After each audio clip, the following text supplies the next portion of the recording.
April 18, 1943, somewhere over the Solomon Islands. Admiral Isoroku Yamamoto sits in the lead bomber of a two-plane formation, reviewing documents for his inspection tour. He's the architect of Pearl Harbor, Japan's most brilliant naval strategist, and the man America wants dead more than any other in the Pacific. His itinerary is precise. Depart Rabaul at 6 a.m., arrive Balil at 8 a.m. Inspect troops, return by evening.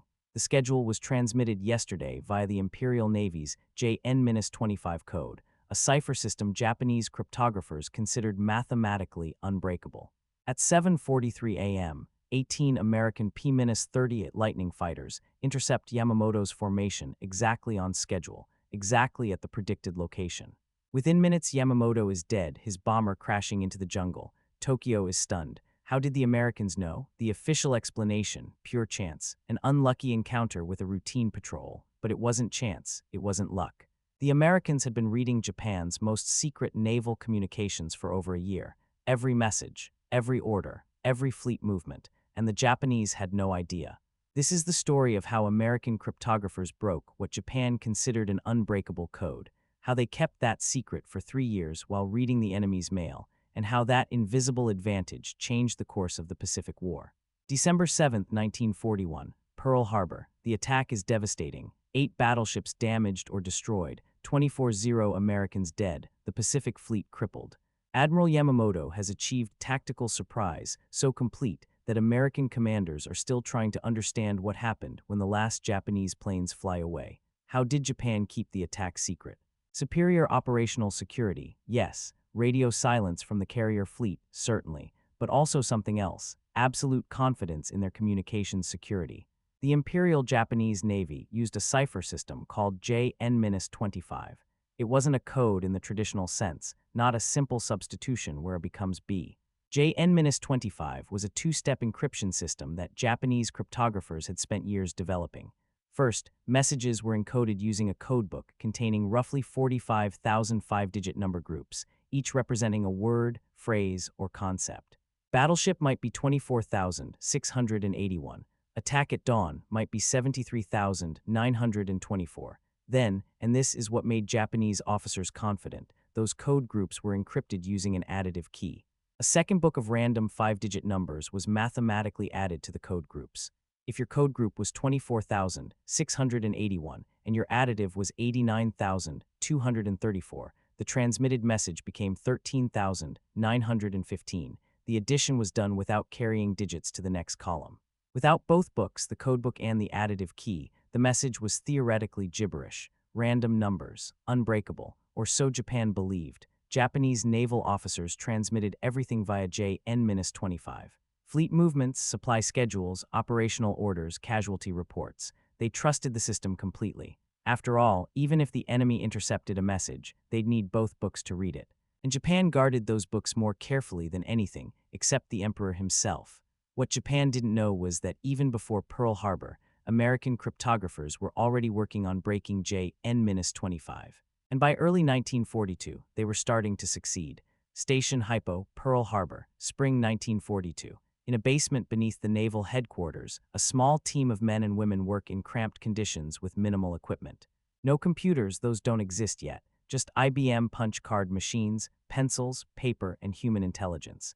The team leader is Commander Joseph Rochefort, a naval officer who'd spent years studying Japanese language and culture.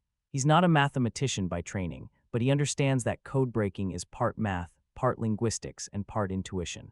His team includes linguists, mathematicians, junior officers, and enlisted sailors. About 50 people total. They work in shifts around the clock, processing intercepted Japanese radio transmissions. Breaking JN-25 seems impossible. Without the codebooks, every message is just strings of five-digit numbers. 24,681, 73,924, 89,234, 13,915. Thousands of number groups with no apparent pattern, but codes have weaknesses, and the weakness of JN-25 was volume. The Imperial Navy transmitted thousands of messages daily, fleet movements, supply requests. Weather reports, operational orders, casualty lists, status updates, every message used the same underlying codebook and additive keys. Rochefort's team started with a principle: repetition reveals patterns. If the same 5-digit group appears frequently across multiple messages, it probably represents a common word, the or is or ship in English. In Japanese naval messages, certain phrases appear constantly. Unit designations, coordinates, common orders. They started building a crib, known plaintext they could match against encrypted messages. Japanese military communications were formal and repetitive. Messages often began with standard phrases. Time groups followed predictable formats. Ship names appeared in rosters. Each breakthrough revealed more. Once you identify one code group, you can use its position to work backward on the additive key for that message. Once you know part of the additive key, you can decrypt other groups in the same message. It's painstaking. A single message might take days to partially decrypt, but with thousands of intercepted messages, patterns emerged. By February 1942, Station Hypo could read fragments of JN-25 messages. Not complete translations, but enough to identify ship names, locations, dates. Enough to know something was happening, even if the details were unclear. By April 1942, they were reading about 40% of intercepted messages. By May 1942, they were reading enough to change the war. Late May 1942, Station Hypo intercepts increased Japanese naval communications. The partial decrypts mention an operation, a major operation, target designation, AF. But where is AF? The fragments suggest a major attack is coming. Aircraft carriers, invasion forces, timing, early June, but the target location is only referenced as AF in every message. Some American intelligence officers think AF is Alaska. Others believe it's Hawaii again. The intercepts aren't clear enough to know for certain. Rochefort has a hunch. Based on context clues, frequency patterns, and associated messages, he believes AF is Midway Atoll, a tiny pair of islands 1,300 miles northwest of Hawaii. But he needs proof, and he needs it fast because the attack is coming in days. So Station Hypo executes one of the cleverest tricks in intelligence history. They ask Midway to send an uncoded radio message, reporting that their water distillation plant has broken down and they're running low on fresh water. It's a mundane maintenance problem, the kind of routine communication that wouldn't raise Japanese suspicions. Then they wait. 2 days later, Station Hypo intercepts a Japanese message reporting that AF is short of water. Bingo. AF is Midway, now they know where. The partial decrypts reveal when, June 4th, and they know the force composition: 4 aircraft carriers, battleships, cruisers, destroyers, invasion troops. Admiral Chester Nimitz, commander of the Pacific Fleet, makes a decision that requires absolute trust in his codebreakers. He orders every available American carrier to Midway. He positions them based on Station Hypo's predicted attack routes. He plans an ambush based entirely on decrypted intelligence. If Rochefort is wrong, the American carriers will be out of position, vulnerable, and the war in the Pacific might be lost. If Rochefort is right, the Americans will have the advantage of complete surprise, exactly what Japan had at Pearl Harbor. June 4th, 1942, the Battle of Midway. Japanese carriers arrive exactly when and where the decrypts predicted. American dive bombers catch 3 Japanese carriers with their aircraft refueling on deck. Within minutes, 3 carriers are burning. By the end of the battle, all 4 Japanese carriers are sunk. It's the turning point of the Pacific War. Japan loses its offensive capability. America gains the initiative, and the Japanese have no idea why. The official Japanese analysis concludes they were unlucky. American scout planes happened to spot the fleet. The timing was unfortunate. The Americans got lucky breaks. Nobody in Tokyo suspects the real reason. The Americans were reading their mail. After Midway, American cryptographic capability only improves. By late 1942, Station Hypo and other U.S. intelligence stations are reading 60–80% of intercepted JN-25 messages. They know where Japanese convoys are sailing, which supply ships carry what cargo, where submarines are patrolling, which units are reinforcing which islands, when damaged ships will return to port. American submarines use decrypted routing messages to position themselves along Japanese convoy routes. Ship after ship is, coincidentally, intercepted and torpedoed. Japan's merchant marine starts suffering catastrophic losses. American commanders plan operations with near-perfect intelligence about Japanese defensive positions, troop strengths, and reinforcement schedules. Every amphibious landing is informed by decrypted communications about the defenders. The Japanese keep changing their additive keys, rotating the second book that encrypts the code groups, but they keep using the same underlying codebook, the dictionary of 45,000 number groups. And once American cryptographers have mostly reconstructed that codebook, Each key change just requires a few days to break the new additive pattern. The Imperial Navy never suspects. How could they?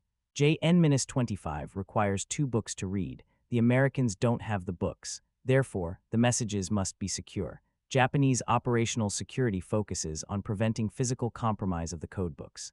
They're printed on water-soluble paper, so they'll dissolve if the ship sinks. They're kept in weighted bags that can be thrown overboard. Officers carry sidearms with instructions to destroy the books rather than let them be captured. But none of that matters. The Americans aren't capturing codebooks. They're reconstructing them mathematically from the messages themselves. It's like the Japanese are having private conversations in a room they believe is soundproof, while the Americans are in the walls with microphones, listening to everything. By early 1943, American intelligence has become so proficient at reading JN-25 that they're decrypting messages within hours of interception. On April 13, 1943, Station Hypo intercepts and decrypts a detailed message from the Japanese Naval headquarters. Admiral Yamamoto will conduct an inspection tour of frontline bases in the Solomon Islands. The message contains his complete itinerary. April 18th, depart Rabaul at 600 in a medium bomber with fighter escort. Arrive Balil at 800. Inspect naval units. Depart Balil at 1100. Arrive Shortland at 1110. Inspect units. Return to Rabaul by evening. The message even specifies which bases to inform, which units to prepare for inspection, and orders perfect punctuality because Yamamoto demands it. The Americans now know exactly where the architect of Pearl Harbor will be at a specific time. The opportunity is irresistible, but there's a problem. If they shoot down Yamamoto, the Japanese might suspect their codes are broken. The advantage of reading enemy communications for the rest of the war might be worth more than killing one admiral, no matter how important. The decision goes to the highest levels: Secretary of the Navy Frank Knox, Admiral Nimitz. Eventually, President Roosevelt himself approves the mission. The intelligence advantage is worth the risk, but only if they can make it look like chance. 18 P-38 fighters are selected for the mission. The cover story is prepared in advance. A routine patrol happened to spot enemy aircraft and engaged. April 18th unfolds exactly as the decrypted message predicted. Yamamoto's bomber leaves Rabaul at 6 a.m. The American fighters intercept at 7:43 a.m., precisely when and where the message said Yamamoto would be. The Americans shoot down both Japanese bombers in the formation, killing Yamamoto and his chief of staff. Tokyo is shocked. Their greatest naval commander is dead, but more concerning, how did it happen? Was it chance? Did the Americans have intelligence? Was there a spy? Japanese investigators examine every possibility except the right one. They question personnel who knew about the trip. They investigate potential informants. They review security protocols, but they never seriously consider that the Americans might be reading JN-25. The code is mathematically unbreakable. Everyone knows this. The official conclusion: tragic bad luck. An unlucky encounter with an American patrol. JN-25 remains in use. By 1944, the Americans are reading Japanese naval communications so thoroughly that it's almost unfair. Operation Forager, the invasion of the Mariana Islands, is planned using complete knowledge of Japanese defensive dispositions from decrypted messages. American commanders know exactly which units defend which positions, where supplies are stored, and what reinforcements are expected. The Battle of the Philippine Sea in June 1944, the Great Marianas Turkey Shoot, is similarly informed by signals intelligence. American commanders know when Japanese carriers launch their aircraft, what routes they're taking, and can position their defenses accordingly. Japanese losses in the Pacific become increasingly catastrophic. Convoys are intercepted. Reinforcements arrive to find the Americans already waiting. Supply lines collapse under submarine attacks that seem impossibly well-timed. Japanese officers recognize something is wrong. The Americans seem to always know where they'll be. But the conclusion is never that codes are broken. Instead, they assume there must be a vast spy network, or that American radio direction finding is impossibly sophisticated, or that their operational security has too many leaks. Some Japanese officers do advocate for abandoning JN-25 entirely and creating new cipher systems, but the logistical challenge is enormous. Distributing new codebooks to hundreds of ships and stations across the Pacific while under attack seems nearly impossible. And besides, JN-25 is mathematically sound. The cryptographers assure the admirals it cannot be broken without the physical codebooks, so they keep using it, and the Americans keep reading it. The psychological damage of this cognitive dissonance is severe. Japanese commanders begin to doubt their own competence. How do the Americans always seem to be in the right place? Are Japanese officers making obvious tactical errors? Is American technology far superior? The real answer, that the enemy is reading their secret communications, is too troubling to seriously consider. August 1945. The war ends. For 3.5 years, American cryptographers read Japanese naval communications. The intelligence advantage contributed to nearly every major American victory in the Pacific, and Japan never knew. After the surrender, American authorities maintained absolute secrecy about the code-breaking program. During war crimes trials, evidence derived from decrypted messages is carefully excluded or attributed to other sources. Former Japanese officers are never told their codes were broken. The secrecy continues for decades. Not until the 1970s does the U.S. government begin declassifying information about wartime signals intelligence. The full story of JN-25 and Station Hypo doesn't become public until the 1990s. Why the long secrecy? Because the techniques used to break JN-25 remained relevant to Cold War cryptography. The same mathematical principles, the same pattern analysis, the same statistical methods continued to apply to breaking Soviet and other adversaries' codes. Some former Japanese naval officers lived long enough to learn the truth. Their reaction was typically stunned disbelief, followed by the realization that it explained so much. The bad luck and coincidences that plagued Japanese operations, the uncanny American ability to be in the right place, the mysterious submarine attacks on convoys whose routes were supposed to be secret. It wasn't bad luck. It wasn't American genius at tactical planning. It was an invisible advantage that Japan never suspected and couldn't have defended against once the Americans had broken the underlying mathematical structure. The scale of the cryptographic operation reveals how seriously America took signals intelligence. Station Hypo alone, 50-100 personnel at its peak, processing hundreds of messages daily, working in a cramped basement with minimal equipment. Total U.S. cryptographic effort, thousands of personnel across multiple stations in Hawaii, Australia, and Washington, D.C., intercepting and processing tens of thousands of messages monthly. Japanese confidence, complete. Despite mounting evidence of communication compromise, JN-25 remained in use from 1939 through 1945. Intelligence derived. Nearly every major American naval operation after May 1942 benefited from decrypted Japanese communications. The Battle of Midway was won before the first shot was fired because Admiral Nimitz knew exactly where the Japanese fleet would be. The Yamamoto shootdown succeeded because American fighters knew his exact flight path and timing. Submarine warfare devastated Japanese supply lines because American submarines knew routing information. Island invasions succeeded with minimal casualties because American commanders knew defensive positions, all from breaking a code Japan considered unbreakable. The story of JN-25 isn't just about American cryptographic brilliance, it's about Japanese organizational blindness. Multiple warning signs suggested code compromise. The Americans were too often in the right place at the right time. Submarine attacks too accurately targeted supposedly secret convoy routes. Operations faced prepared defenses that shouldn't have known they were coming. But acknowledging code compromise required admitting multiple uncomfortable truths. That Japanese cryptographers were wrong about mathematical unbreakability, that years of communications might be compromised, that the entire command structure had been making decisions based on a false sense of security. It's easier to believe in bad luck, spy networks, and superior American technology than to accept that the fundamental assumption of secure communication was wrong. This is the organizational version of cognitive dissonance. When evidence contradicts a deeply held belief, humans naturally explain away the evidence rather than abandon the belief. Japanese military culture, which emphasized confidence, certainty, and trust in technical experts, made this particularly difficult to overcome. American cryptographers understood this. Part of the success of maintaining the secret was exploiting Japanese assumptions, make attacks look plausible, leave room for alternative explanations.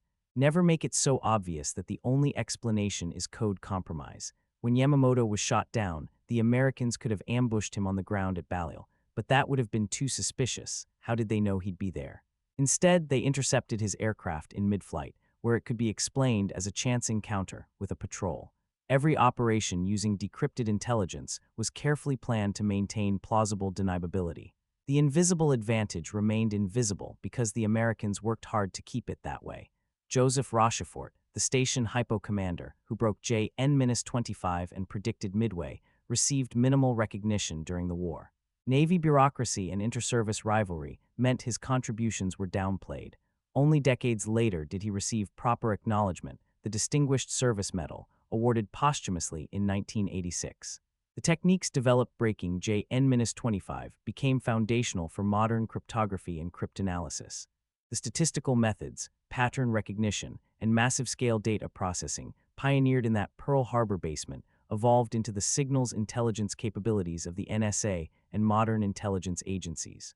And the lesson remains relevant. Confidence in unbreakable systems is often misplaced. Japan's cryptographers designed something they believed was mathematically secure. They were wrong, not because the math was bad, but because they underestimated human ingenuity combined with massive effort. The Americans didn't break JN-25 through mathematical genius alone. They broke it through volume, intercepting thousands of messages and processing them systematically. They broke it through linguistics, understanding Japanese military terminology and communication patterns. They broke it through intuition, recognizing patterns that pure mathematics might miss. And they broke it through persistence, working in cramped basements with minimal resources, processing messages by hand, trusting that patterns would eventually emerge. World War II is remembered for battles, bombings, and grand strategy. Aircraft carriers and amphibious assaults, generals and admirals making bold decisions. But underneath all of that was an invisible war, a war of mathematicians and linguists, punch cards and pattern recognition, intercepted radio signals and decrypted messages. Japan fought the Pacific War believing their communications were secure, their plans were secret, and their defeats were the result of American material superiority or tactical brilliance. They were wrong. The Americans were reading every message, knowing every plan, anticipating every move, and they kept that secret for 3 years of war and decades afterward. The Imperial Navy thought their code was unbreakable mathematics. American cryptographers proved that with enough messages, enough time, and enough determination, any code can be broken. And once broken, the advantage is overwhelming, as long as the enemy never knows you're reading their mail. That secret was worth more than battleships, more than aircraft carriers, more than entire armies. It was worth whatever it took to protect, and for 3 years they protected it perfectly. Sometimes the most important battles aren't fought with weapons. They're fought with pencils, paper, and the patient work of people in basements, reading the enemy's secrets while the enemy never suspects. Japan lost the Pacific War on many fronts, but they lost it first in the invisible battle of cryptography, a battle they never knew they were fighting until decades after the war ended. Admiral Yamamoto once said after Pearl Harbor, "I fear all we have done is to awaken a sleeping giant and fill him with a terrible resolve." He was right, but the giant's most terrible weapon wasn't aircraft carriers or bombers. It was a small team in a basement in Pearl Harbor reading his messages.